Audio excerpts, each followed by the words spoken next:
မင်္ဂလာပါ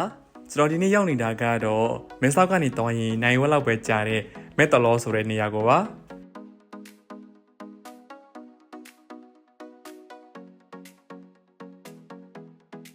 ဒီနေရာကိုတောင်းမယ်ဆိုရင်တော့ကျွန်တော်တို့မဲရမဲဘက်ကနေတောင်းလို့ရတယ်လို့မဲကစားဘက်ကနေလည်းတောင်းလို့ရပါတယ်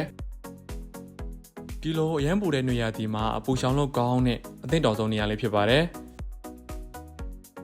ဒီမှာဆိုရင်အနားယူဖို့အတွက်တဲလေးတွေအများကြီးရှိပါတယ်ကျွန်တော်တို့တနေရာစာအတွက်ဆိုရင်တော့100ပေးရပါတယ်တဲလေးတွေကအကုန်လုံးကအဆင်ပြေပါတယ်ကိုကြိုက်တဲ့နေရာမှာရွေးထိုင်လို့ရပါတယ်အနားမှာဆိုရင်တော့ကျွန်တော်တို့တင်မောသေးတောင်းဆိုင်နေလူချင်းဆိုင်နေမုတ်ဆိုင်နေအများကြီးရှိတာကြောင့်ကျွန်တော်တို့မုတ်တွေဝယ်စားလို့ရပါတယ်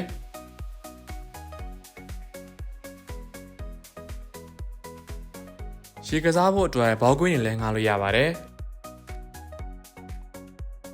ဒီချောင်းတစ်ချောင်းမှာဆိုရင်တော့တဲလေးတွေကအများကြီးရှိပါတယ်အောက်ဘက်ကလူနေနဲ့များတာကြောင့်ကျွန်တော်ကတော့အပေါ်ဘက်နေရာကိုယူခဲ့ပါတယ်ဒီအပေါ်ဘက်နေရာမှာဆိုရင်တော့ငါးတွေလည်းရှိပြီးတော့ငါးစာကျွေးလို့ရပါတယ်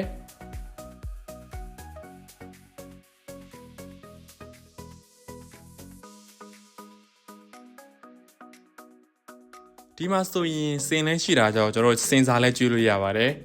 စင်စာဆိုရင်တော့ကျွန်တော်ငပြောသီးတွေကျွေးလို့ရပါတယ်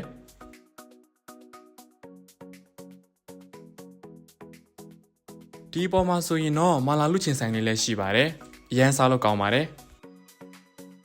ကလေးတွေတော်တော်များလာကြပါတယ်ကလေးတွေအတွက်ဆိုရင်တော့တော်တော်လေးအဆင်ပြေတဲ့နေရာလေးပါရေကူးလို့အရန်ကောင်းပါတယ်